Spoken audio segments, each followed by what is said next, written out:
Mastering hazardous materials management. Organizations risk catastrophe without clear procedures for labeling and identifying hazardous materials. Why do organizations need to establish and implement clear procedures for labeling and identifying hazardous materials to ensure operational excellence in hazardous materials management?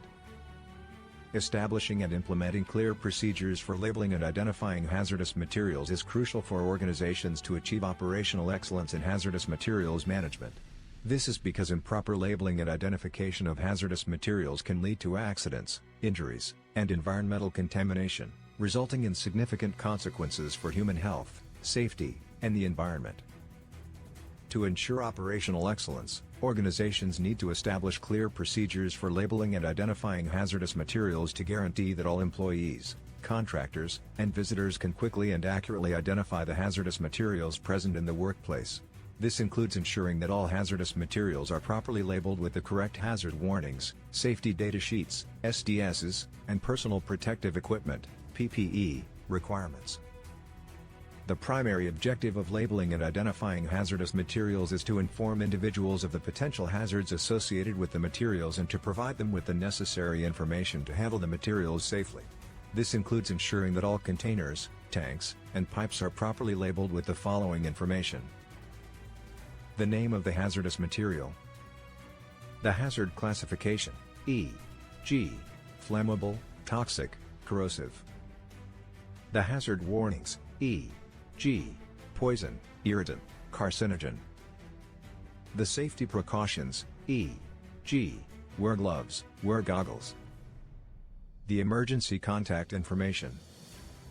In addition to labeling, organizations need to implement procedures for identifying hazardous materials, including conducting regular inventory management to track and update the inventory of hazardous materials, maintaining accurate records of hazardous material usage, storage, and disposal, providing regular training to employees on the safe handling, use, storage, and disposal of hazardous materials, ensuring that all hazardous materials are stored in designated areas with proper ventilation, lighting, and access control. Implementing procedures for reporting and responding to hazardous material spills and releases. Implementing these procedures ensures that organizations can respond quickly and effectively in the event of an emergency, minimizing the risk of accidents, injuries, and environmental contamination. Moreover, effective labeling and identification of hazardous materials helps organizations to comply with regulatory requirements, reduce fines and penalties, and maintain a strong reputation in the industry.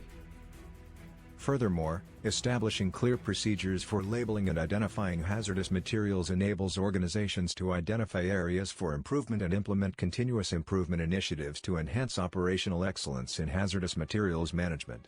This includes conducting regular audits and assessments to identify gaps in the labeling and identification procedures, implementing corrective actions to address these gaps, and providing feedback and training to employees to ensure that they are aware of the procedures and their roles and responsibilities. In conclusion, establishing and implementing clear procedures for labeling and identifying hazardous materials is critical for organizations to achieve operational excellence in hazardous materials management. By ensuring that all hazardous materials are properly labeled and identified, organizations can minimize the risk of accidents, injuries, and environmental contamination, comply with regulatory requirements, and maintain a strong reputation in the industry.